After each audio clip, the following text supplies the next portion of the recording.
Welcome to the fourth episode of the Joseph and Leather podcast. Today I'm with a man who has helped a lot of beginner and struggling leather crafters. He has become the face of We the Leathercraft Supply, and his videos have reached all over the world.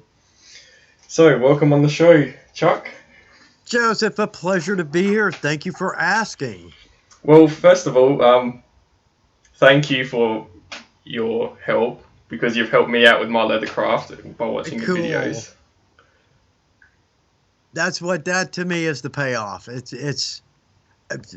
I don't want to go on a rant, and I'm bad about going on rants, but leathercraft is literally an unlimited craft, and you can start with virtually nothing, no experience and very few tools, and you can make some gorgeous products. Yeah. There was one of my mates. He wanted me to make him a knife sheath because he does hunting, and I didn't know how to make a knife sheath.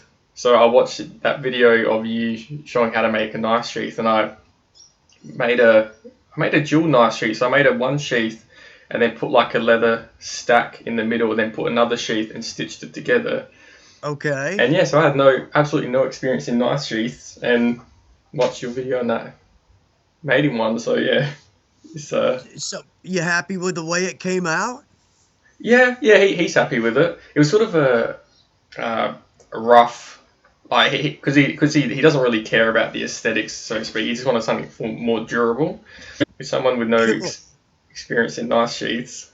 So. That's excellent, though, and about 99.9% of first projects, folks are happy with, and that it's key.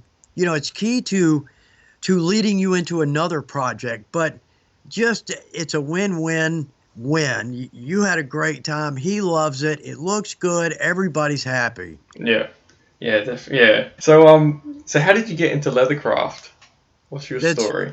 It's funny. I went to college in East Texas, and Texas has one of the biggest Ren fairs in the country. The thing is massive, and we'll come back around to that. But I was dating a girl who was a drama major, and all the drama people worked at the Ren fair on the weekends in the fall to make extra money. So you had to have your own costume. So I started playing with leather, and there was a saddle maker in Huntsville, Texas at that time. And I went in and I asked him, I said, "Sir, I have like $5. You know, can I have some scrap leather?" And I had a little Ford Courier pickup truck, and he just about filled my bed full of scrap leather. He was happy to get rid of it. He just freed up, 8 square feet of space in his shop. Yeah. But he just dumped all that leather on me, and I just, it kind of evolved. I started making stuff, but a bigger point is that Ren fair, a Ren fair of that size, they draw the best of the vendors. So I was really exposed to just some magnificent creativity and workmanship. And I kind of I picked up a real love for the era, the period. So that's kind of, I try to have to keep myself from making our videos, that have more of a period lean to them, because that kind of cuts off, mainstream folks or folks that don't have an interest there. But that's my real love in the craft, is making the period stuff. But sometime through college, let's see, I got out of college, I moved back to Georgia. I was born in Atlanta, moved back here, went to work for one of the large broadcasting companies, and it was just a hobby on the side at that point, and eventually worked my way to starting my own business, and we can circle back around to that. But yeah, I kind of just fell into it and loved it right off the bat, because you can do so much. So what's a rain? What was it? A rain fair? Oh, a Renaissance fair. Sorry. Okay, I tend to get rolling, and my southern accent probably doesn't help either. But yeah, just Renaissance fairs. A Renaissance, yeah. Oh, yeah. Oh, okay. Yeah, because I've seen in some of your videos, I've seen that you had like the armor in the background. And, that's my real love. But I try to expand out from that for everybody else. Well, how strong was armor back in those eras? Like leather armor, was it could it withstand a sword or? I can't honestly tell you. I've never gotten that deeply into it. My armor it's pretty good. Hmm. Um, but putting it up against those guys, that was their full-time job. The leather armor was more for the lower ranks. The Yeah. knights, they all wore the metal, but I've heard a comparison that a suit of armor in today's money would equal something like a Learjet. But What? the leather Wow. armor, it was, for the lower ranks, the archers, the horses. Hmm. Uh, so it was pretty widely used. It's just a lot of it didn't really survive the ages. A lot of people, well, probably most people would know you as the guy from We the Leathercraft. So how did you like? What's your role at Weaver? Because when I remember when I first watched, I thought you were the owner of Weaver, and then there's only And that's a common. I yeah, I get emails, to Mr. Weaver from time yeah, to time. I'm the Leathercraft product manager. That's my okay, official title. yeah, So I toss in ideas of products that we want to look for or create.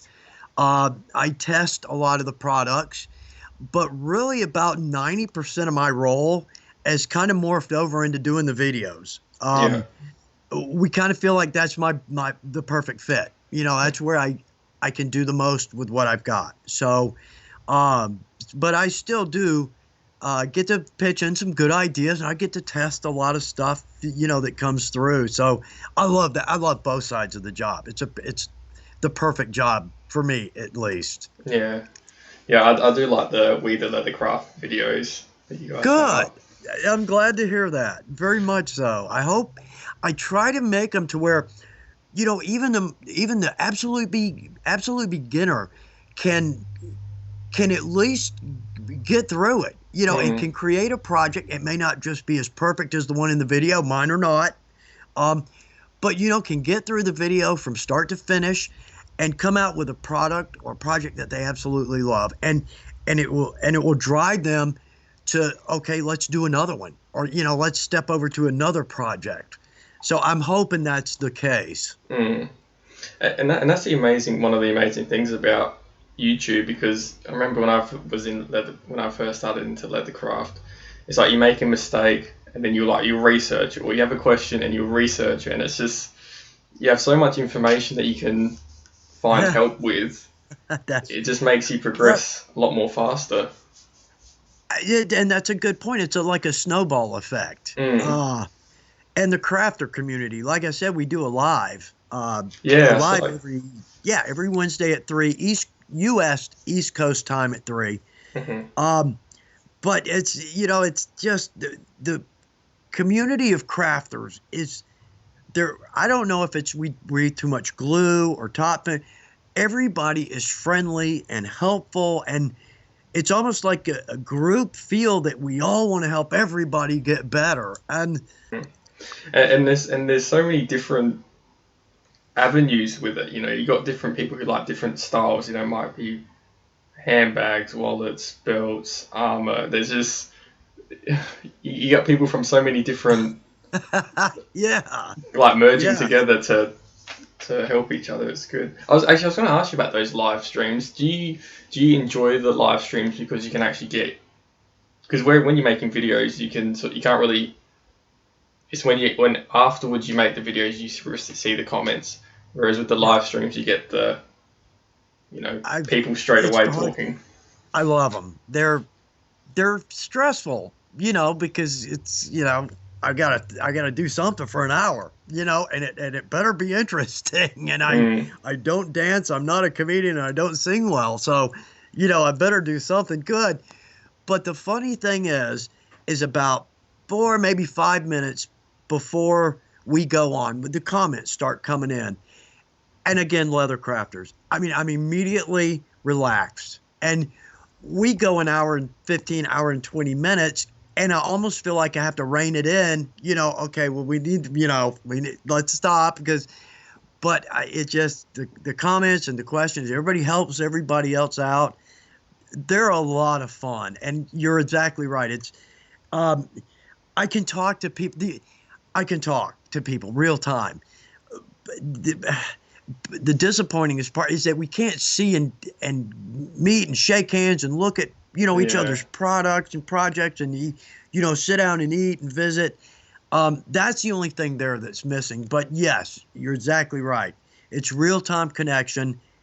Man, that's a blast. What was I gonna say? I was gonna say something about. Oh yeah, what's the most common question you would get on the live streams from people?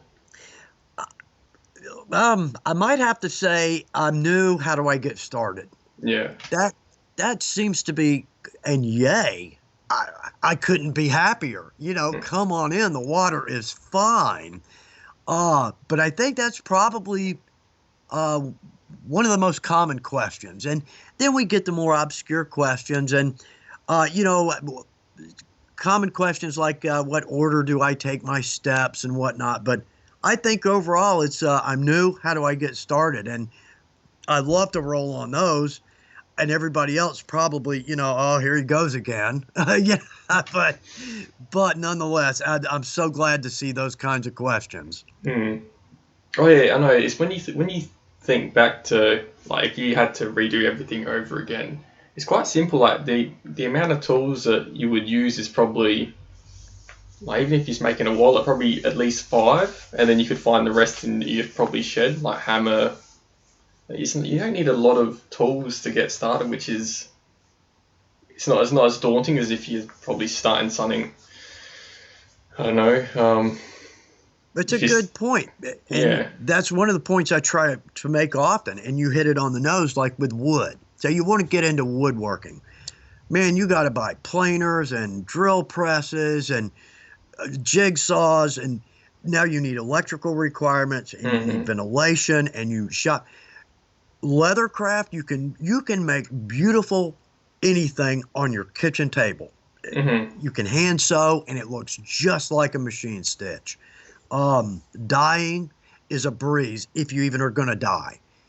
Tooling and stamping, that's done on 1 square foot piece of quartz. So you're exactly right. It takes so little to get started. Hmm. And yeah, well, I remember when I started, I was starting in the lounge room on like a little table that I made in like year 11, like a little bedside table. And Cool. there was like leather everywhere. So yeah, and that's the thing because it's like if you have a Stanley knife, a cutting mat, a ruler, they're three base. You can find like a soft mallet hammer. They're four tools that you could find at your local hardware shop. But then there's just a scratch awl, some stitching chisels, some needles, some thread, and you sort of that's a wallet right there. And You know, you're on that's your that's way. that's You're nine. exactly right. Most of that we already have in our house. Mm. Well, I use a Stanley knife and just a cut, and it works fine. So I've yeah, taken a lot of heat on that, and because the round knife or the head knife, that's the knife you cut leather with. hmm Old school, age old. And I came in with a box cutter.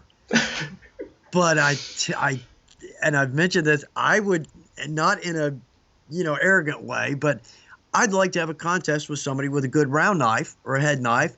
Let's cut something complicated like a star. And you know what? Let's just see how it goes. Let's mm, just see what happens, because the box knife, man, it's comfortable. I don't have to sharpen it. The blades are inexpensive, quick and easy to change. Man, that's all I'm looking for. yeah, yeah. The round that's that half shape knife, is it? The Yeah, round knife. Yeah, I've that used one of them before, and it just feels uncomfortable. Like there's so much blade to it. that It's scares me. Now just. the old school guys that know how to use them, they say once you go round, you never go back. Hmm. Because it's three tools. Uh, Skiver for cutting, and you can use it as an edger. Yeah, not me, but you Yeah. can. Um, Man, I tell you what, the tools to get started is just virtually nothing, and most of it you probably already have at home. Hmm. Yeah.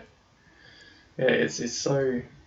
Yeah. Even today, yeah, and I think that when you do buy the um, you know tools like a roller or a wing divider or something like that, they're more of like specific tools. that like you do like a few things with, whereas like the beginner tools you sort of use them for like use them more often than more of the other tools, which are That yeah.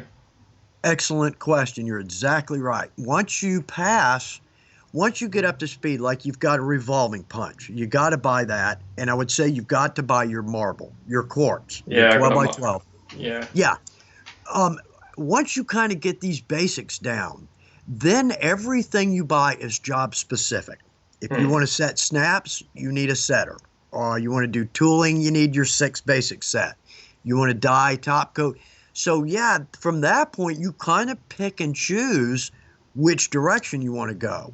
Yeah, the marble slab that literally when I got that completely changed. I could do skiving so much better. Like my skiving dramatically Okay, improved when I was using a marble good. compared to using a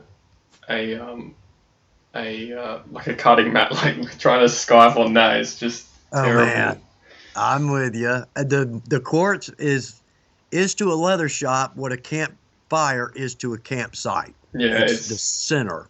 it's it's just awesome to have a thick slab of marble just there. Oh man.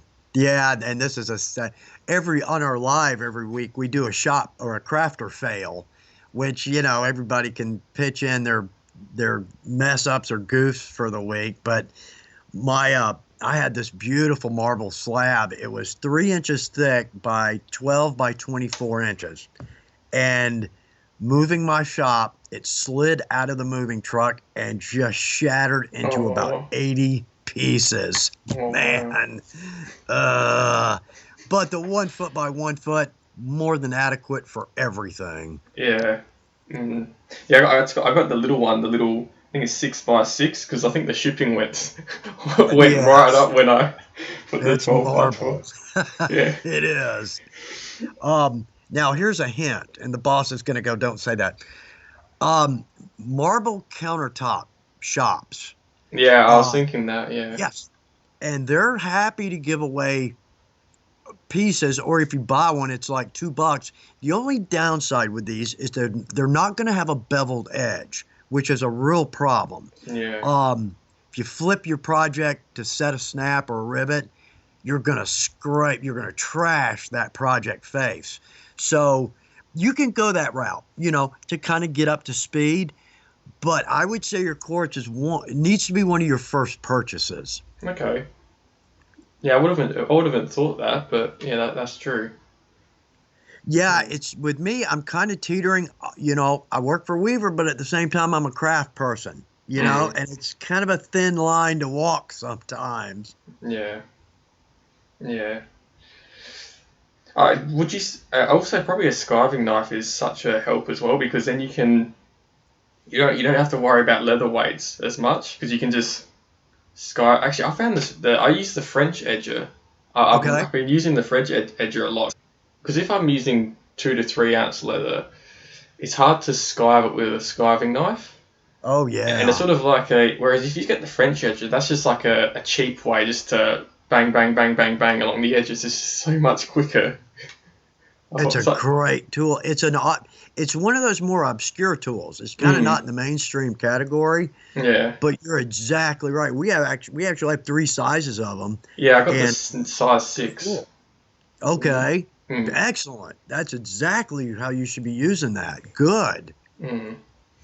But yeah, it's just like a cheap way just to. Skiving is fun. Like there is a nice little finesse to it. And when you get in the routine, it's very We'll call satisfying it a to see a finesse. nice. But sometimes it's just just get the French edger and it's a lot quicker. It's very clean. It's very easy to use, and Yeah, it's the bowed blade on the basic hand skiver.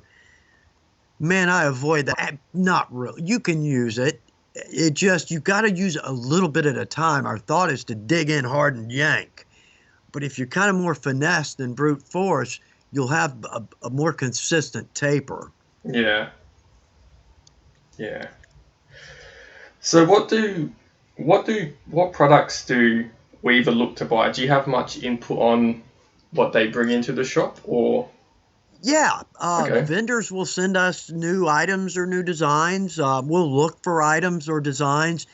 The two biggest points, first off, is quality, and that's Hmm. I've never worked for a company that stresses quality so much, but both in product and people. It's a I'm exceptionally happy with Weaver being there. Everybody's happy. I mean, it really. I work from home. Let me explain that. I work remotely. But on the few chances I get to go up there lately, and I haven't been in a long time, it is just one big building of happy people. It really is. So the quality there, but also in the product. And this is a sales pitch, absolutely. But that's the one thing we look for is quality. And secondly, I would say usefulness. Hmm. Um, Usefulness to the crafter or the professional leather worker. Yeah. Yeah. There's a couple. There's some of the tools I got are from Weaver, and I remember you did a video on different uh, beveling blades, and you get that. You go to the typical leather shop and you get that number three. It's just Ah, that absolutely shocking one. It's just you put it on along the side of your leatherwork, and it's like. it's sky leather. Oh, man. But yeah, I like the. I use the number zero for the weaver, and it's just so smooth. Yeah, I think that's what I do like about weaver, where it's like you can probably get your basics straight up. Like if I had to restart over, yeah, it'd be very easy just to. Because it is very daunting. Because when I remember when I first went into a leather shop, I had literally no idea, and I just picked up tools that looked familiar in videos, and then Okay. and yeah, but yeah, you look back and yeah, so that's the good thing I like about Weaver, that you do have um, some good products, and you have a whole range of things as well, which is good. It's just the shipping. It's not free to Australia. That's the only thing. Because you That have, I know, and we are constantly working on that. We we don't really have any sway over like import taxes and tariffs. yeah, that's the Uh, thing. in Yeah. the shipping, yes, but just know that we are always um every business has become international, over Yeah. the last decade. And a lot of companies are, trying to struggle to keep up with that. Mm, Um, Not so much in the demand, but kind of just coming up to speed with how we do this. What's yeah. the best way to get the product to the customer, most timely fashion, and the least expense. Um, but no, we're always working on that. We Yeah. really No. are. No. Yeah, that's fair enough. Yeah. But yeah, we have folks that do nothing but work on international Wow. setup and shipping. Yeah. Yeah, it's crazy. It's just yeah, you think back 10 years ago, and the online market has just exploded as well. See, right word. That's And exactly the right word. this is probably what I'll talk about a bit later about um, like being in the leathercraft business. You're competing with everyone else in the world now. Like you're not competing with the leathercrafter down the street or the Yeah, it's just it's a right. worldwide um, competition now.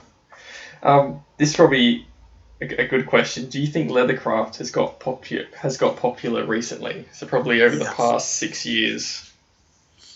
I would, yeah. Okay, so in the last 9 months, extremely so, but Oh, really? that Okay. nobody saw coming. But this is a funny story. I used to work for a retail leather store, and I'm not going to name them because they're our direct competitor now. Um, but from time to time, somebody would see some of my work, and typically probably tooled, so, a tooled pouch or whatever, and they'd say, "Oh, wow, what a lost art." And my next statement was always, "Come to my store on a Friday or a Saturday or a Monday or a Wednesday. You are not going to see a dying craft. You are going to see Yeah. a vibrant craft."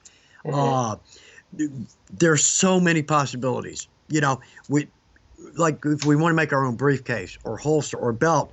There's so many products that so many genres of folks can make for themselves or want to make for themselves. Um, it's funny too. We tend to see a lot of folks come back to leathercraft.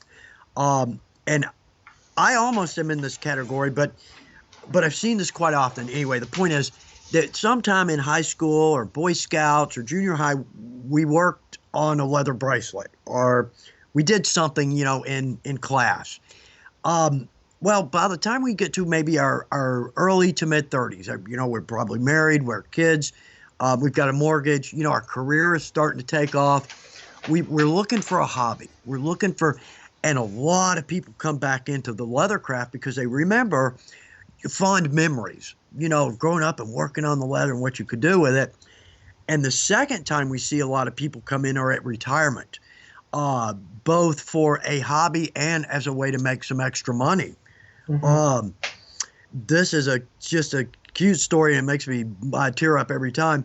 When I was at this leather store, a gentleman came in, he's much past retirement, and I'd known him a little bit here and there, but his wife had passed.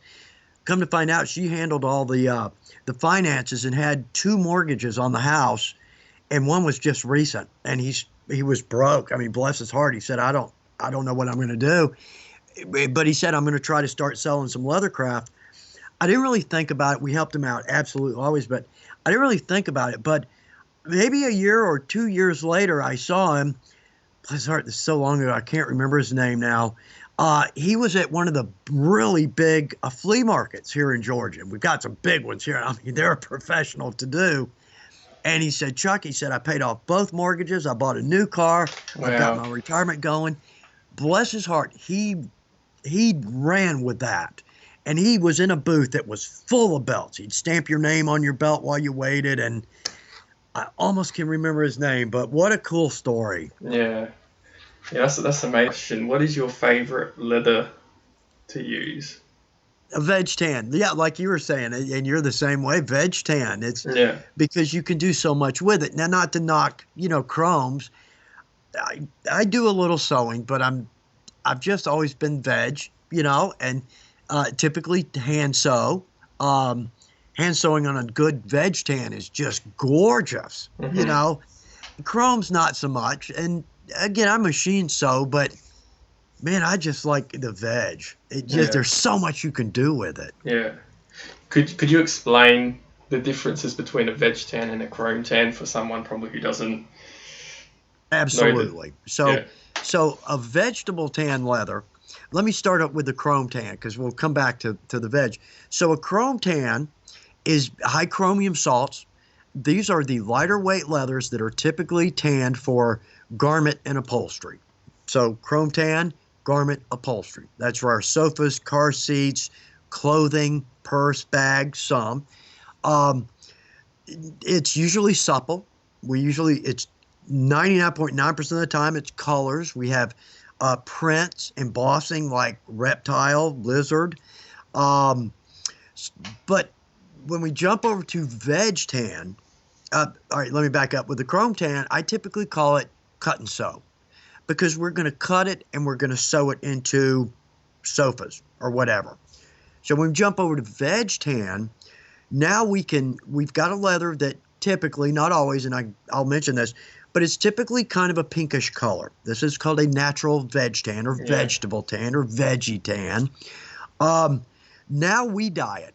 So basically the tannery has said, okay, we're going to tan this leather up to this point. At this point, it's up to you. So we can take it with the veg tan, we can wet it and becomes very pliable. So we can mold it into shapes. We just released a video on a molded cell phone case, and you can do this with your fingers. You don't need equipment. With the veg tan, because again, when you wet it, it becomes very pliable. You can stamp it, and there's thousands of unbelievably cool stamp decorations. You can stamp in braids and, I won't even go into that. Or you can tool it, okay? So now you can let that dry. It's going to retain that stamp or that form. Now you can add dye to that, and dyeing is a breeze. Watch any of our videos. Now I can antique it if I want to, which is just, it's like a paste that you rub on, and it'll sink down into the natural blemishes and range marks and tooling and stamping, and it's going to give it kind of a used antique look. Then you can drop a top coat on it. What this is going to do is it's going to give the leather a little bit of a gloss. It's going to take it from being very flat to very finished, very professional looking. It's going to enrich in your dye color. You can add paint, spots, eyelets, grommets, rivets, clips, buckles, hooks, and there's with those combinations, there's unlimited possibilities Yeah. with the same pouch design, literally unlimited. Yeah. Yeah. That's the remarkable thing about the buckles. It's just on and on Yeah, and on and on and on. that it does, doesn't it? Yeah. But yeah, I Yeah. guess after that rant, I would probably say the natural veg tan is my favorite leather to work with. Yeah. Yeah. So when you do dye, because I don't really dye, so I'm not really a big expert on it. So after you do dye, should you condition it straight afterwards? Because it's like, will the dye dry out the leather or? That's actually a very good question. There are a number of types of dyes. Like there's a water-based, there's an alcohol-based, there's a pro dye. I am pro dye only. Now here's the difference. So with your standard leather dye on the front, Fibings in particular, it's my favorite brand. On the front, it's just going to say leather dye. It's good, but that's an alcohol carrier, and it's a powder-based dye stuff. All right, I'll explain that. With a powder-based dye stuff, that powder is not always going to sink or wick in. So a little bit's going to remain on the surface. That's what creates rub-off, okay? It's not terrible, but that's part of it. Now, the alcohol, it's going to stiffen the leather because you're right, it's going to dry it out. But also, the alcohol dyes tend to go a little bit darker. They tend to have a little bit of a, like say your browns, are going to have kind of a reddish or maybe a yellow tint to them. So when we jump over to what's called the pro dye, and literally on the label it says pro dye, now we've got an alcohol carrier, but we've got an oil-based dye stuff. So therefore you're getting a little bit of oil back in that leather. Now, not huge amounts, but at the same time, that oil is going to wick better than a powder will, a powder dye stuff. So therefore it's going to get deeper penetration, it's going to be more consistent. And the leather is going to feel almost like it did before you dyed it. It's not real. You're going to get a little stiffening. It's just, it is what it is. But the pro dye, I tell you, once you go that way, you'll never go back. It's so easy to get it consistent. Yeah. Yeah, I remember in my early days, I was dyeing leather, and I did find that pro dye was a lot more better at actually getting into the leather as more of the water-based dyes. Like the water-based dyes they sat on top of the leather, and it was hard to get it in, whereas the oil-based just goes straight through. That you're exactly right, and that's why I'm not real big on the water-based dyes. They just don't wick. Yeah. We've got some pretty colors and some water-based, and I've used them, did a video on them here recently, and it was really pretty, actually, all told. Yeah. They were some really pretty dyes. A lot of the folks, like say on the west coast of the U.S., they have very strict environmental laws. They can't get the either dye. So they have to go with water-based dyes and water-based top coats and water-based adhesives. And I just don't think they're as good as the solvent-based, and the dye's as good as the pro dye. Anymore though, it's a long process to do it. It's just like, I just get it pre-dyed. That's so much easier. It takes a big step out. Yeah. And some big worry too. Will it be consistent or stiff or dark or the wrong color? But no, that's the thing. You can airbrush it. It's just yes. You can just do all sorts of things. Airbrush is supposed to be the best way to apply dye and top coat, and a lot of the big saddle companies will use airbrushes. I've got one, and I've just never really come up to speed with it because I dip dye, and it's so fast and easy.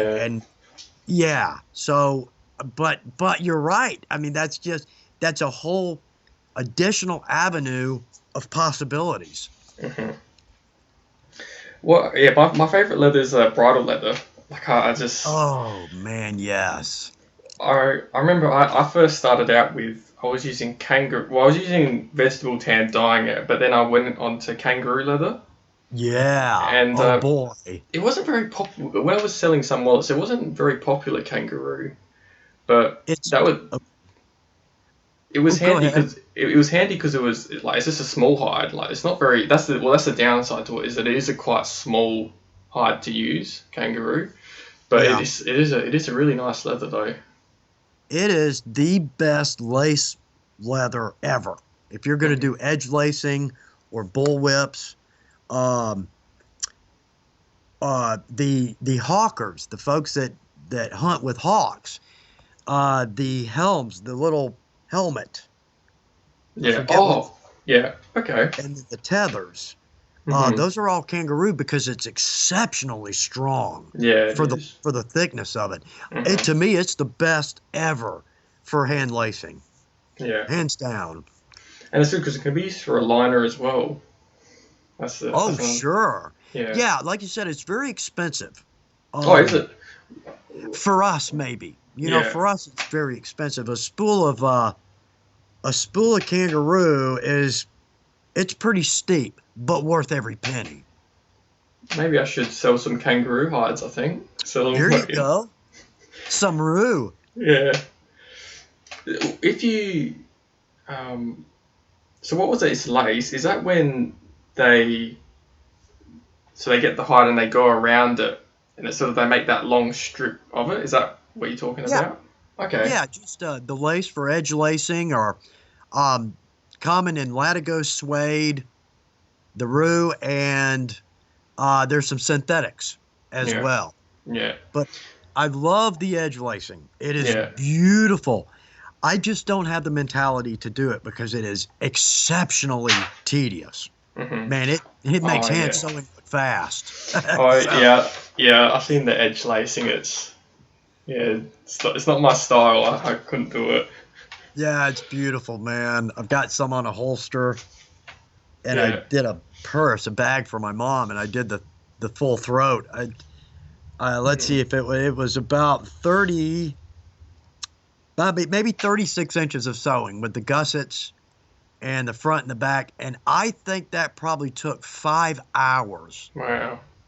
Oh, looks great, but looks good because I'm not doing it again. No, yeah. I used to work at a company, and they used to, um, yeah, like go around the outsides to get all the edges off. And they used to weave belts from it, Oh, man. the kangaroo. But yeah, Wow. No kidding. hmm. But yeah, I used to because you see, so I was using kangaroo, but then because I love I remember I got some bridal leather, and I made some belts with it, and I just Oh, loved it because it's just the shine on it, all that sort of stuff. And then because it was at that time where I didn't know about you could actually get it split. And then once I found that there was companies that actually sell split bridal leather, it's like, yeah, I'm buying that because it's just a gorgeous leather. oh, it is. It is. That might be my number two. We sell some English bridal, Yeah, and I think it's the chocolate and the chestnut are the prettiest leather colors I have yeah, ever seen. mm, Wow. And you hit them with a top coat, do a leather balm top coat, they just pop. And you can stamp them. yeah. So Wow, no kidding. what is a top coat? Because I've never used a top coat before. Okay, my favorite is leather balm. It's Okay. got a little wax in it. So what a there's conditioners, there's top coats, and there finishes. But Mhm. they're kind of sort of so you got conditioners that may have some oil in them or some wax, and that's if you want to condition an old belt. Then you have top coats, which are you can call them sealants, but they're really not because we can't really seal leather. Now we can get pretty close. And then finishes are mainly aesthetic. So, like say with the leather balm, what I'm going to do is I'm going to rub some on with a rag, and it's this easy. Rub some on it with a rag, give it a couple of seconds to dry to wick in, and then buff it with another dry rag. That's going to enrichen the dye color, and it's going to give it a low gloss. If you Mhm. ever pick up a bottle of this and you do it, you're going to flip because all of a sudden your leather looks just like the leather at a store. it's got that beautiful, rich gloss to it. Mm. Yeah, that's the bridle leather that I love. Like the one that I have for the belts that I make, it just has the sheen on it is just. Okay. But the thinner one that I have is it's not. It's more of a matte finish. Yeah. So Okay. if I can get I'm on the Weave website. It's Okay. the Is it the B Natural Uh, RTC? look for the leather balm. In fact, if you just put in leather and then BALM, Okay. and I think we've got it in 4 ounce and quarts. 4 ounce will last you. Oh, the Phoebings. Yeah. Beeving's Okay. leather balm with atom wax. Yeah. And I use that, I think, in every video, which I should not do. I should try different products, you know? But when you have one that does everything you want it to, you know, it's hard to move around. Yeah. If it isn't broke, don't That fix you it. exactly right. But that's the wrong attitude for me in my position. I should be trying everything in the shop. Yeah. So is it more of a natural? It's a 'Cause natural color. It looks kind of like milk. yeah. Um, and so what it's going to do is enrichen the color you've already got. Okay. Yeah. And it gives, I'm not real big on the real high gloss. Uh, so I like a nice low gloss. And Mhm. yeah, look at any one of our videos where we're dyeing something and you'll see exactly what I'm using. And Yeah. boy, it's beautiful. Yeah. Put it on your skin. Make your skin pop. Yeah, no, evidently that doesn't work. Oh, doesn't it? I have dye, adhesive, and leather balm on every piece of clothing I own. Yeah. Would you have to wear gloves when you apply, or No, it's all good? it's water based. I think it's water based. Hmm. So no ventilation needed. Actually smells nice. Yeah. My favorite top coat is a Sadillac. It's called Sadillac. Yeah. It's just I don't use it. I stopped using that when I started doing the videos because you got to have great ventilation with it. It's a lacquer base. Hmm. And it's got a couple. There's two tricks that you've got to do to make it work. So I jumped over to the leather balm. Man, to be honest with you, I almost don't want to go back to the Sadillac if I need to. Yeah. That was my Mm. go-to. Yeah. And that's the thing as well. Like when you, I find it's easier to have like specific, like if you can have one thing for a specific use, it just that declutters your whole workspace. Like You if you think? can find the product that you like, it just That's whether right. it's glue or Makes conditioner, it's life just easier.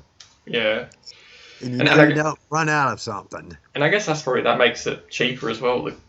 Yeah, such a cheap craft to get into. It's remarkable.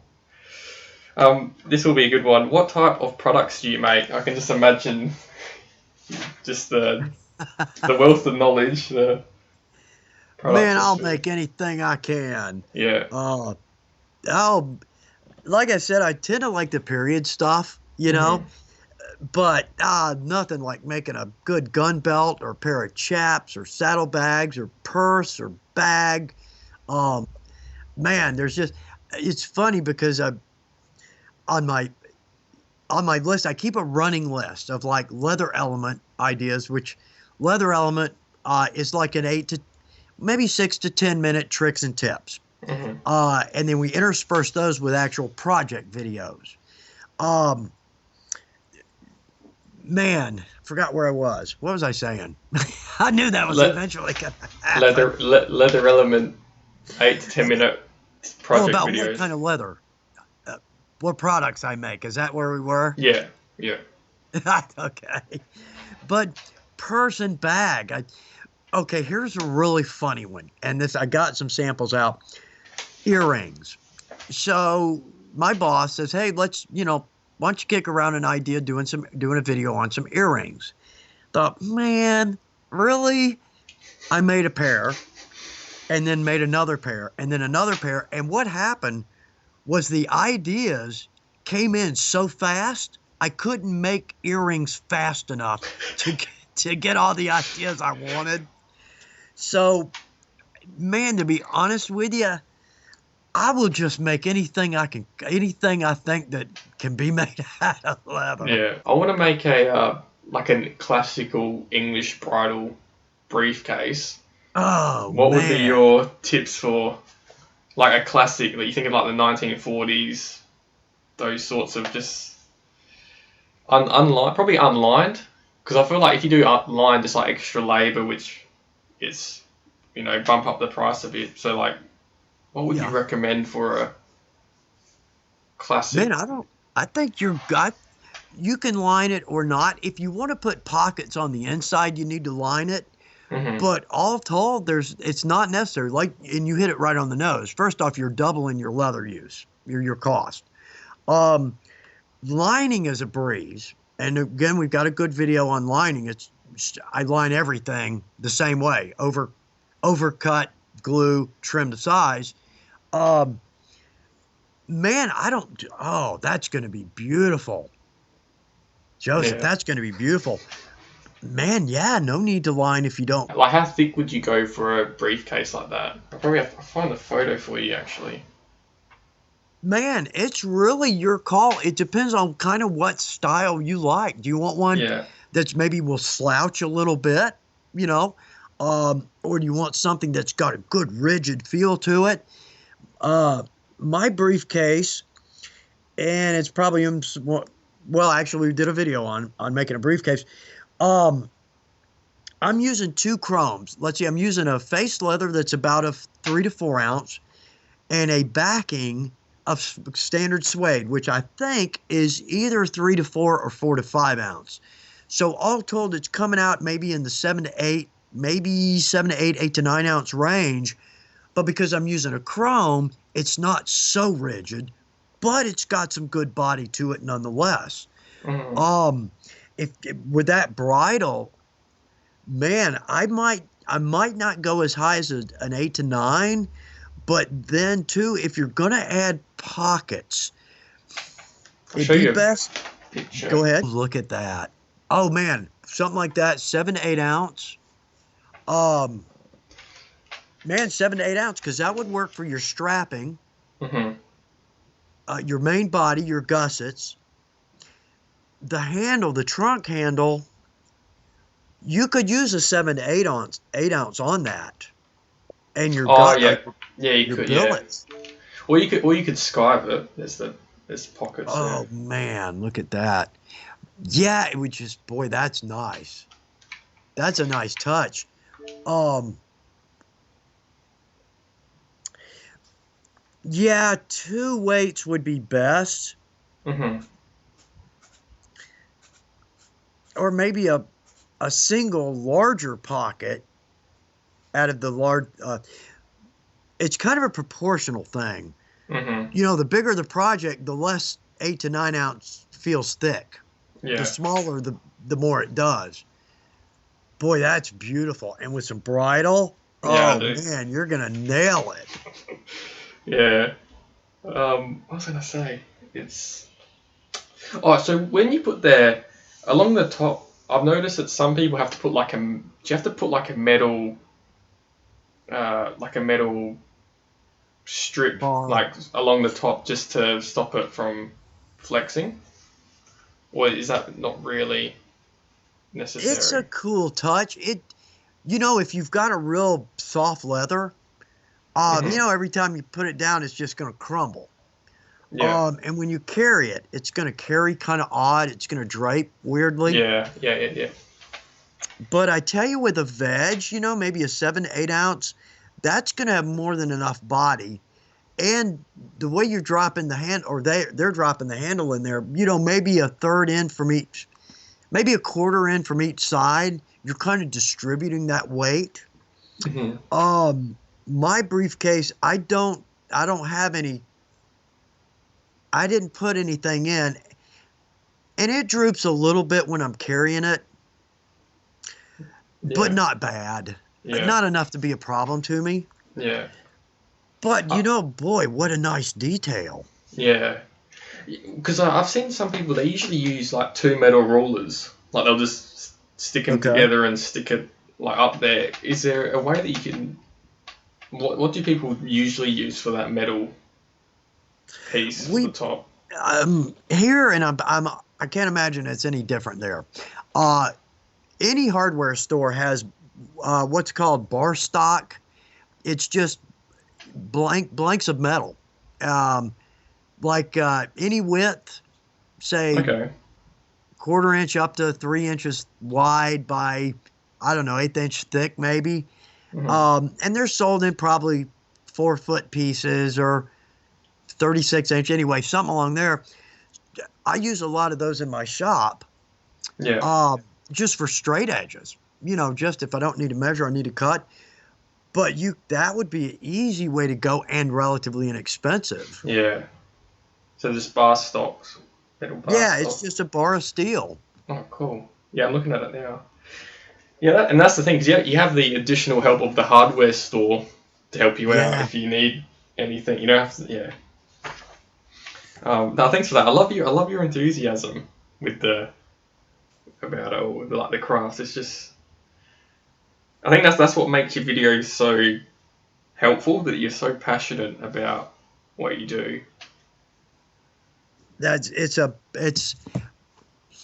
I I know I try I can't I feel like I can't say enough that anybody can do this, and if I can do it, anybody can, and you can make so many cool things. Mm, I feel like I can't say that often enough or loud enough that you need so little to get started. And yeah, with that so little, it's like the acorn in the oak tree. yeah, It can explode, and it's therapeutic and it's fun, and you get to make your own things. And the cool part too is, like, say you make a new belt or a briefcase or a pouch or phone case. I guarantee you the first day at work, you wear that, you're going to get a compliment on it. And hmm, that's just like dessert on top of enjoying designing it. Adding your flair, your design, your pockets where you want them. It's just literally it's a win win win win win. There's no downside. yeah. So yeah, uh, Probably the next question would be: so you owned your own business. So what did you do? Tell me a bit about it. yeah. I started a business. There's a company east of Atlanta Hmm. that sells swords and armor and whatnot. And a friend of mine worked for him and said uh, they were having a hard time getting leather products in. So I went out there and met with them, and just as a side job, they gave me a big PO. Man, I mean a lot of money. So I took that back to my house, and I mean I was working on my kitchen table. I did. Oh boy, just unhappy through that whole thing because I'd never done production, and like they had one product that had 9 straps on each one. It was what's called a rapier carrier. Had 18 straps on each one, and I think I had to ship 36 of them. So hundreds of billets, and so I just, about the time I got that order done, I I remember saying, man, I ain't ever touching another piece of leather. And then so I delivered that order. They were they were so happy with it. They gave me another purchase order, and oh man. Uh, so yeah. So anyway, I did it on the side for a year or two until I got to a point where I just couldn't. I was staying up late every night and every weekend. So anyway, I jumped over, started my own business called the Dorsett House, and I kind of centered more on the period stuff, Renaissance era products. But I did a lot of like bag tags for golf and country clubs. Uh, Members would get their name on their tag, so I did a lot of those for country clubs across the South and a couple of larger entertainment companies. I do like watch pockets. I do 100 watch pockets for a company that were giving them away and stuff like that. So that's probably where the majority of my tricks come from, is the fact that I had to, I had to keep that handmade feel, but I really had to speed things up. Hmm. It's hard to make a living on handmade products. Yeah. So there's ways you can work around it to where you don't cost quality, Hmm. Uh, but at the same time, you still keep that, it's handmade. It's really handmade. So Yeah. that's where a lot of my tricks and tips have come from. Mm. And I guess that's where like you'd get dyes like made for you. So just to because when you're sitting there, if you have to individually cut every piece of leather, it's a very long time. Whereas if you just have a dye and a Yeah, clicker press, it's just like, but you can still keep that handmade that's um, right. Yeah. items into it. Especially if you're burnishing, like a lot of the mainstream companies don't even burnish. It's just like folded edge Uh, leather.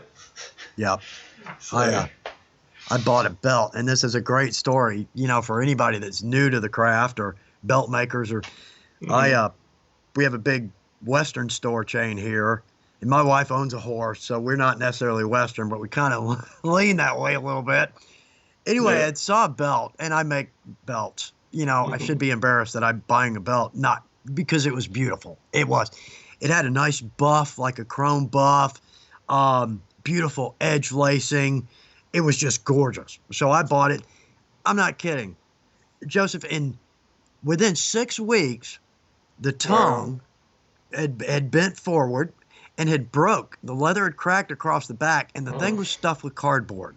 It was Oh. too it was ridiculous. And I paid like $80 for this belt. I was Wow. real unhappy. I even wrote the company. So, but with us, we make a belt and it's going to last probably longer than we will. Hmm. Nice thick bridle leather. Oh man, yes. I Mm. love the bridle. You're exactly right. Yeah. Yeah. That's frustrating because I took apart I did a YouTube video where I just took apart a mass-produced wallet, just sort of comparing it to like what billfold did I make, and with a Okay. big with a billfold that you make, it's so simple. You got your T pockets. It's just solid leather all the way through, bit of linen for the thread Yep. and burnishing, and that's it. When I opened up this mass-produced wallet, it was just there was cardboard in it to keep like the stiffness. You got like all the Uh, not even sure if it's a nylon, for the lining. It's just the effort to make something like that is just and the rolled edges and it's just. I mean, you're better off just making a handmade wallet. It's just a lot more simpler, and you have the leather all the way through. you're exactly right. And I bet yours, hands down, beautiful, well made, clean. And you put, what pockets do you want? Where do you want your pockets? And, you make it right to your specs. Mm. And the when you burnish it as well, like the edges like harden up. And it's like I like that feeling where the edges Oh, just feel solid. oh man, I bet it came out beautifully. Mm. Good. What are some tips for owning your own business? What would you? Because the market today is international. Like you go on social media, you type in Leathercraft, and you just get bombed with all this beautiful work from people. What would Yeah, be the tips for? the one thing I can say is that competitiveness is, I don't necessarily know if that's so much the problem. As long as you have a unique product that's well made, you're easy to deal with, you communicate, you ship in a timely manner, what'll happen is you're just like we were talking about Leathercraft snowballing, your business will start to snowball Hmm. because one person will tell another person will tell another one. Now we've got reviews and whatnot. I almost I can't tell you how much weight I put into reviews. You know, Yeah. yeah. But if you talk to somebody that that said, "Hey, I talked to this," and the point is, you start to build a following, and thus, basically, your following becomes your customer base, and Yeah. it increases. But I think the biggest is that you have a well-designed product that's well made, Hmm. and you're easy to deal with. You communicate and you ship in a timely manner. You can't go wrong. You Yeah. can't go wrong. It'll start slow. It will. But with Leathercraft too, I tell a lot of folks you can go to a flea market, which is that familiar to you? Is a flea market familiar? Would that just be like a normal farmer's market, like a market Yeah, stall? Yeah. yeah. Same thing. Every flea market in Georgia has a leather guy, you Hmm. know? And craft fairs are typically, your table fees are very inexpensive. Yeah. There's all kinds of ways, and of course online, absolutely. But with these markets, it's a face-to-face thing. Yeah. They Yeah. see that you're friendly, that you have a passion, that you made these. They're not just coming out of a machine. So those are fun to do. Yeah. But yeah, I think it's really again, your quality, your uniqueness. There's a couple of factors in there that if you nail those, you can't fail. Yeah, I definitely agree with the market one, because I want to get back into doing markets, because it is such a huge, it's very underestimated, because you do have your customers right there, and that's probably like perfect for word of mouth. They see you. Yeah. Yeah, it's great. And also Yeah. with Leathercraft as well, about stall fees as well. Usually, if you do sell a wallet or something like that, that would usually cover the stall fee right there. Like just Yep. one wallet, which is handy. It's not like you're selling, Yeah. balloons or something like that, where you have to sell I see. 100 balloons to make your to cut even. Usually, it's just one wallet, and that will cover the cost of the stall. Yeah, So and their flea markets are cheap. There's some mm, big ones and some small ones, but I mean, a booth for a day, I don't know if it's like $20 or something. mm, So, yeah, and like you said, you get a face to face with people that I feel like we're losing that, and it's yeah. so important. Do you like making leather or teaching leather craft? Man, that's a tough Yeah, question. Um, Man, I can't. I don't know. I don't know if I can give you an answer because yeah, nothing I like more than hanging out in the shop, and you're probably the same way. yeah. Just working on something fun. Mm, But I like to teach because leather tends to draw really fun people. I don't know if that's anything. There's any science behind that, but I've taught classes for maybe 10 years now, mm-hmm. and they're just a lot of fun. They're Yeah, just a lot of fun. yeah, yeah. And that's the fun side of it as well. Because when you go from, I've never taught leathercraft. Would be cool to be able to do it. When you go from teaching people, and then or I guess when I've done YouTube videos, where you go from like teaching people, tips or like how to make a product, and then you go back to make something yourself. It's like you're back in the trenches again, like I can just think of when I was first into leathercraft. You just go through that grinding stage where, I remember there was times when I was out in the shed at night time and it was like freezing cold. My hands were like shaking, and it's just you're back. But when you go back, it's just like you're just, back in the trenches again, making leather. It's all those memories. It's great. It is, and it's funny you say that.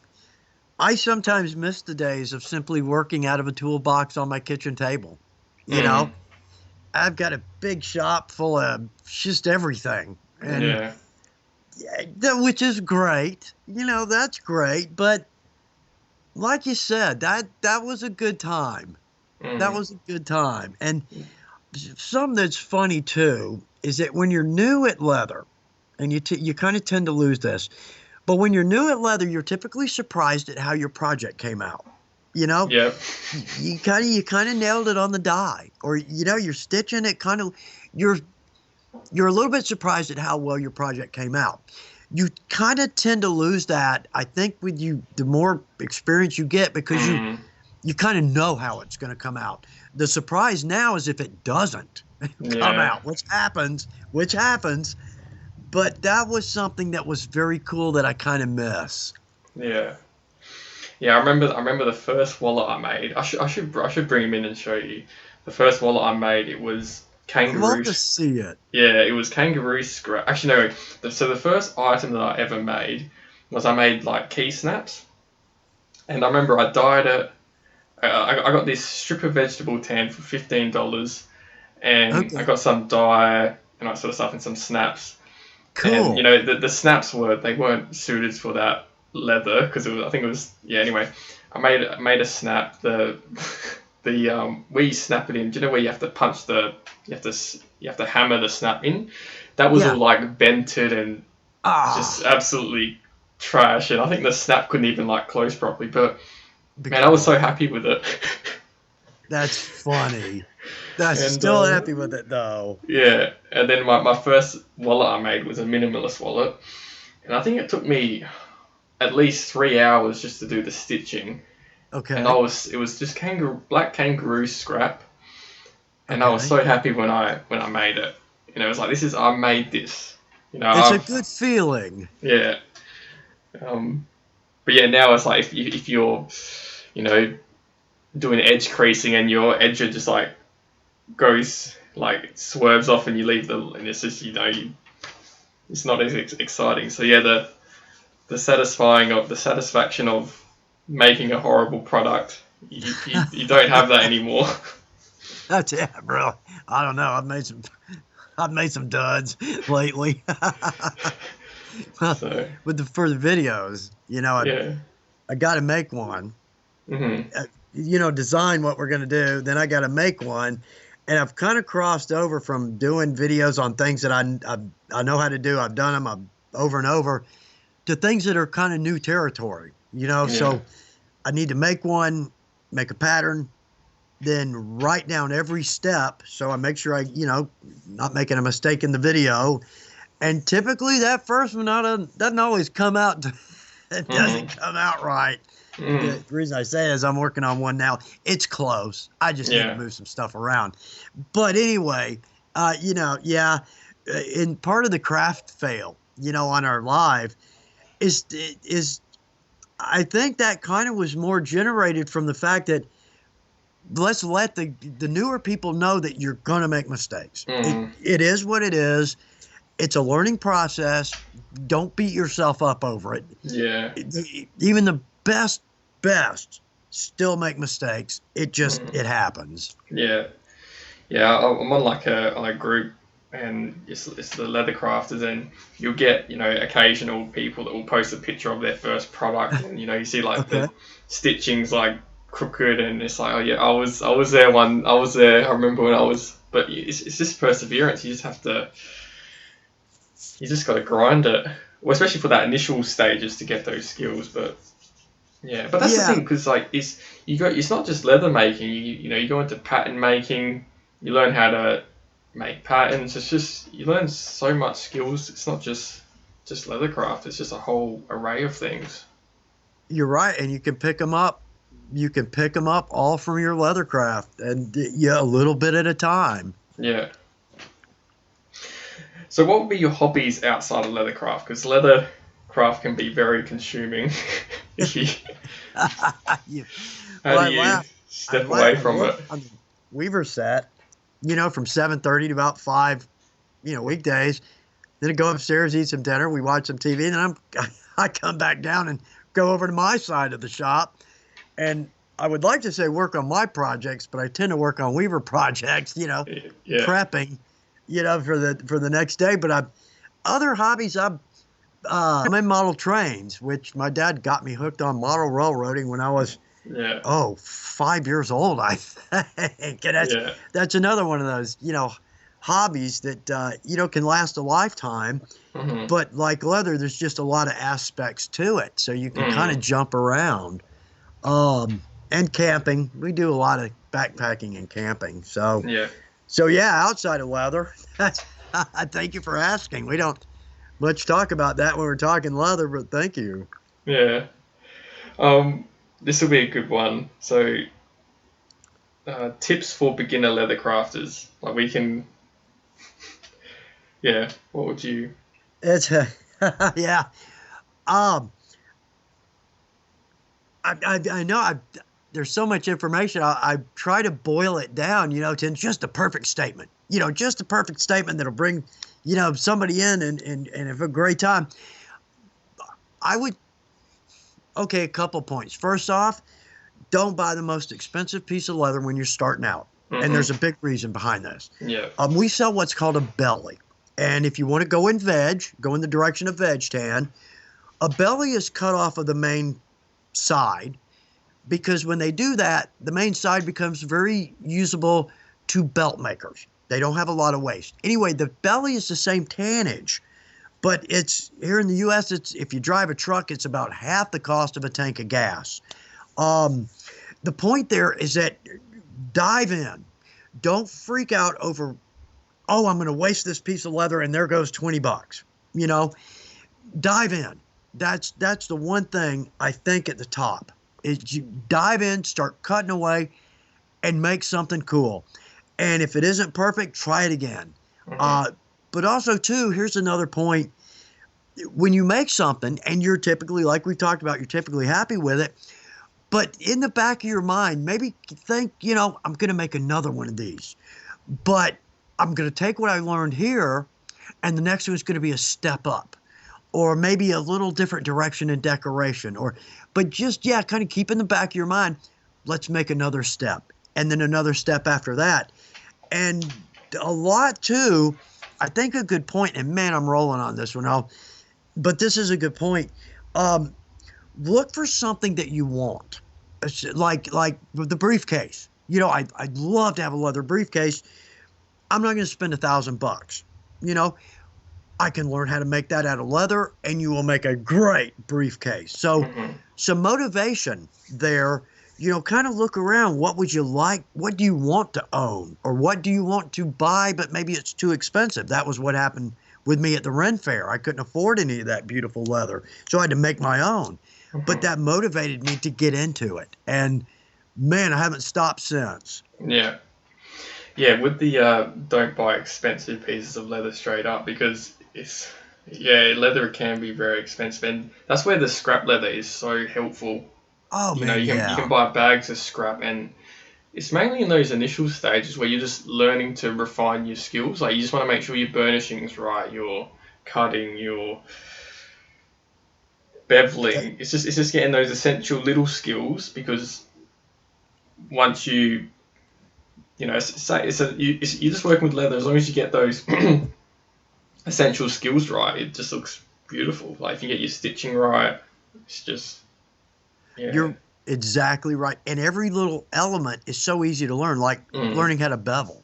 Yeah. I mean, you can learn a beveler or an edger in like 2 inches. And a groover, you learn that in 2 inches. And a chisel. And then you use those on every project, you know? So you're exactly right. It's a lot of very easy tricks to learn or techniques to learn, but then you use them on everything you do. Yeah. Yeah, another thing as well is, my mind just went completely blank. Oh, good. I don't feel bad. It's been happening a lot lately to me. Yeah, it's like when you have it, it's right there, but then when you go to pull it out, it just vanishes. I did that so much. I keep worrying that that's my age. You know, my age is showing, but yeah, I don't think so. What did I say? Oh yeah, that's what I was going to say. How you pointed out with when you make a product, focus on like trying to improve it a little bit, like the next time. Yeah. That rings so true. I kept all my minimalist wallets that I first one to what I design now, and I remember when I was making them, you know, it was always like, you know, I got to focus on this the next wallet. You know, if the edges weren't right, got to focus on this. If the stitch, then I'll make that wallet. The stitching might not be right. Okay, next one, focus on getting the stitching right. And you sort of, it's almost like you're just trying to, you know, that game. Do you know where you have the hammer and like the little weasel pops up and you like smack it and like another one like pops up. It's sort of whack-a-mole. Like, it's kind of like that. But yeah. But here, when you whack them once, they stay down. Yeah, but then like another one pops up and it's just. You're so right. And that's excellent. That's what I hope everybody would do is, you know, on this one, let's think on the next one, we're going to clean it up a little bit. And before you know it, you are making top-notch professional products. Yeah. And probably in regards to tools for beginners, what would you, like if they're just see Leathercraft and all these different tools, how would you try and narrow it down so it's not as overwhelming? And it isn't, and it shouldn't be. In fact, if you're watching the videos, you can see my tool board behind me. You need about 5 tools off of that board. Everything Yeah. else on that board is fluff. But 2 points. All right, sales pitch. First off, we've got a starter kit. And the reason I mention that, well, sales pitch, but I helped put that together because I've seen so many beginner, beginner kits that are so full of stuff you'll never use. Yeah. I don't want to make coasters. Now, one is fun here and there, but I'm not Yeah. looking to make coasters or key Yeah. fobs. I want to make holsters or belts or purse or bag. So our kit has no fluff. Everything in that is stuff you're going to use right off the bat. Like I said, our sewing. If you want to sew, well, job specific. We need a pony. We need some needles. We need our chisels and some thread. To do our edge work, we need a groover, a bevel, and a slicker. So our starter kit is perfect. Now, okay, stepping away from that, because budget, we're crafters. We don't look at a hide of leather and immediately calculate how much profit we're going to make on the products that we make from that hide. That's not our thing. We're looking for the fun side of it. So, like we talked about, the first level is to find. Now, these are probably items you would have in your house: a box knife, a square, and a piece of plywood, something to cut on. Okay. Now, what you need to buy your quartz or marble, and you need to buy a revolving punch, and you need to buy a little pack. We sell a little pack. It's 100 rivets and a setter, and it's very inexpensive. Well, now, with what you've got there, you literally are making simple to complex projects. And now you're rolling. From this point, it's like we talked about, now you go job specific.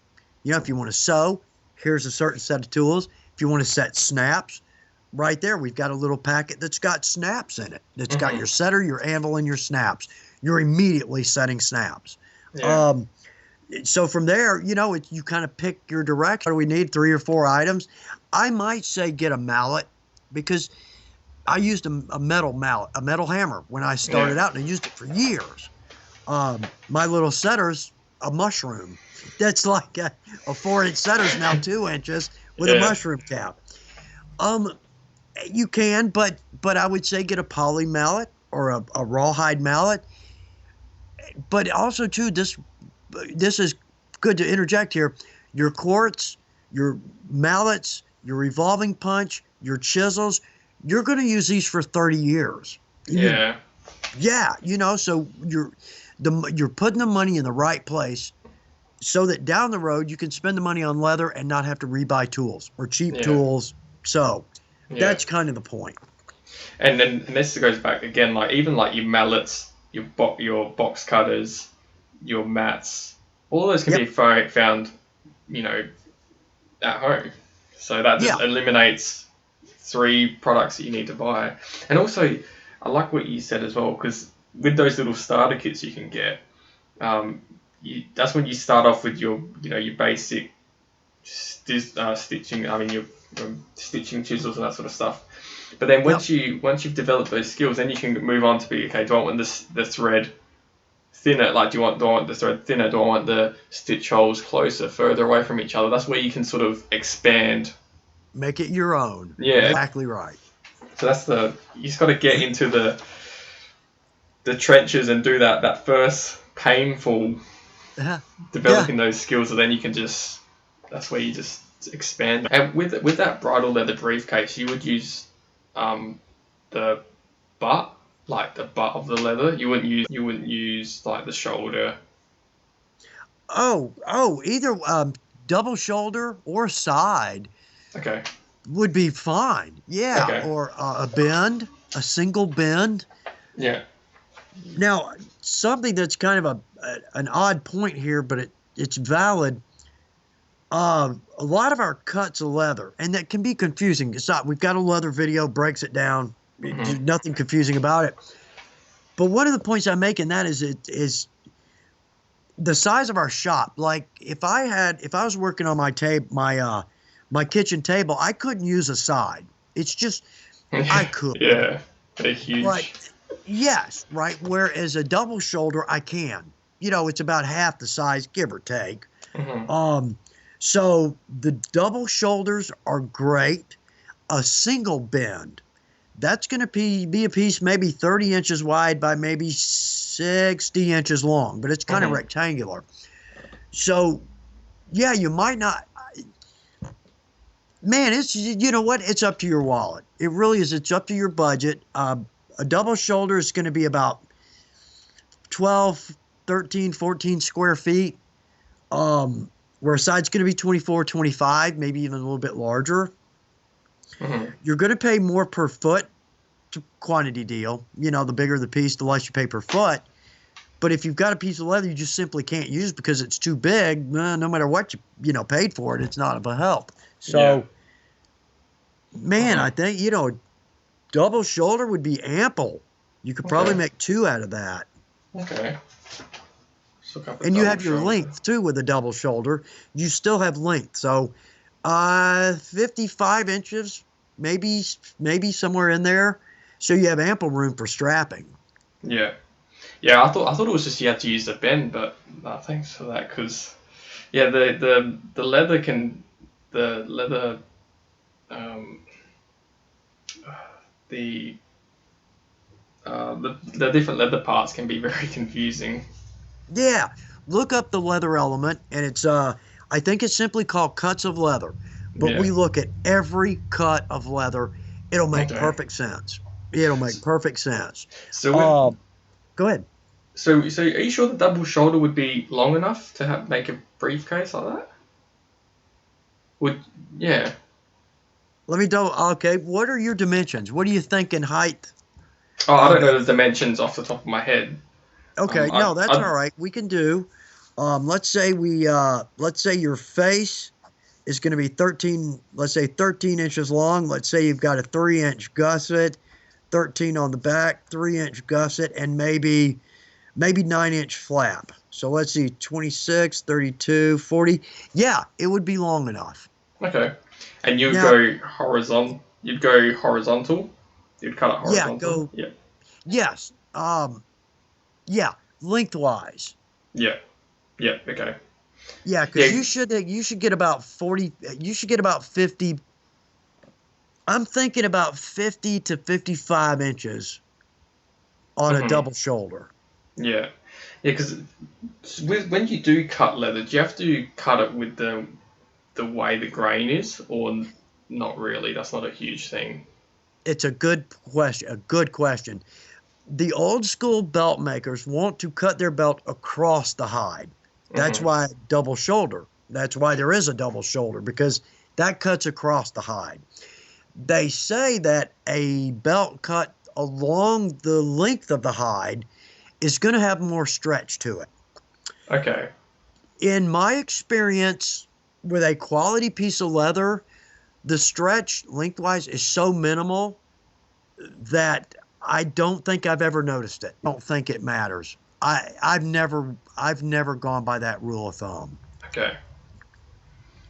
Yeah, because usually when the bends you get, the one that I have to go vertical with it because obviously it's too small, Just for horizontal. size, yeah. Yeah, but I don't think I've noticed it. Maybe I think they do. I think I've heard that they do stretch, but like an inch or something like that. But when you're punching 5 holes, it's not a big issue anyway. Yeah, if you've got a side can be 8 feet long. Hmm. If you cut a 1-inch strap 8 feet long and attach a horse to it, it's going to stretch. But kind of for us, belts and whatnot, there might be some stretch and it might even be over time, but it's kind of unnoticeable, at least in my opinion. Yeah. Okay. So you don't really need to worry about that. I it, as long as you have a quality tannage, yeah, I think your worry there is minimal at most. Okay. What's the difference between harness and bridle leather? Because I was thinking of making a wallet with harness leather because I just like the shine to it, and because you can get it quite thin to 2 to 3 ounce. Yeah, harness, think of pulling a horse. Okay. It's a very dense, a stiff, typically a pretty stiff leather. It doesn't make a great belt. Now, Yeah. you know, a girth strap on a horse, yeah, but it's harness is it's made to pull. You know, Yeah. it's made for strength. So I might see if I couldn't get a swatch, you know, of what you're wanting to use first, because that might deter you right off the bat. Okay, so don't worry about it. But don't take my opinion on that. Yeah. At least get your hands on something, you know, so you Yeah. can feel it, the body, the texture. Um, yeah, don't write it off on my opinion. Okay.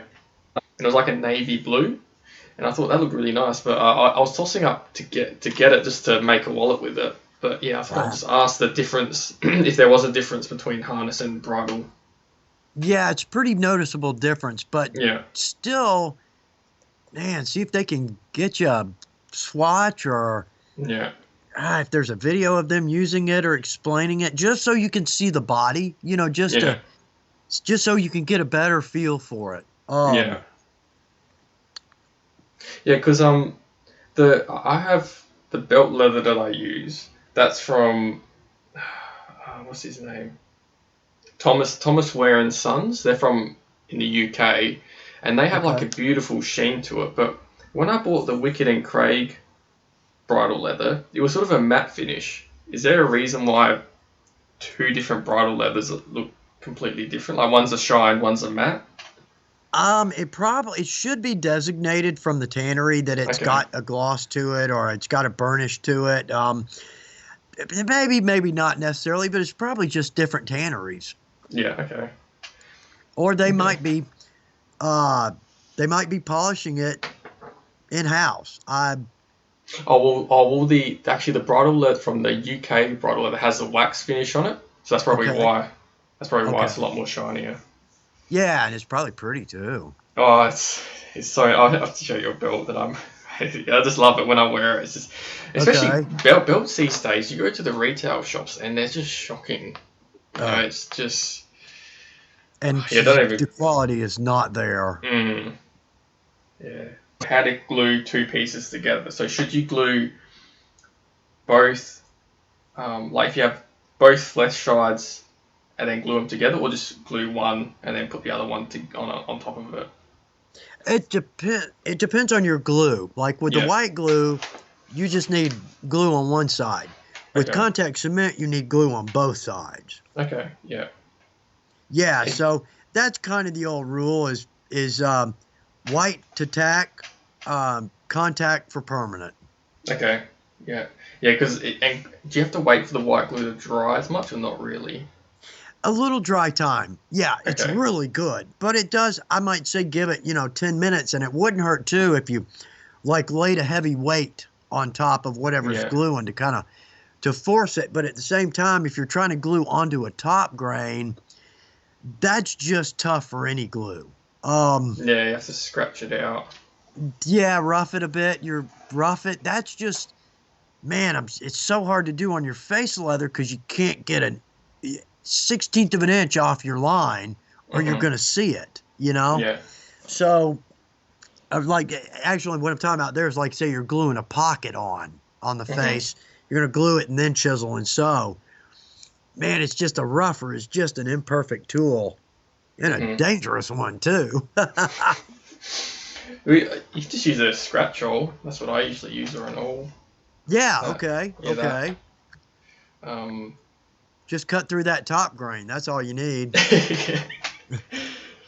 This is so I've had struggle with this one. So beveling on beveling both sides on 2 to 3 ounce is quite difficult with a beveler, especially with So if you're making pockets which are 2 to 3 ounce, should you bevel both sides or should you just leave it? Because I've noticed that trying to bevel both Yeah, sides is like one side's fine. It's just the other yeah. side's hard to do.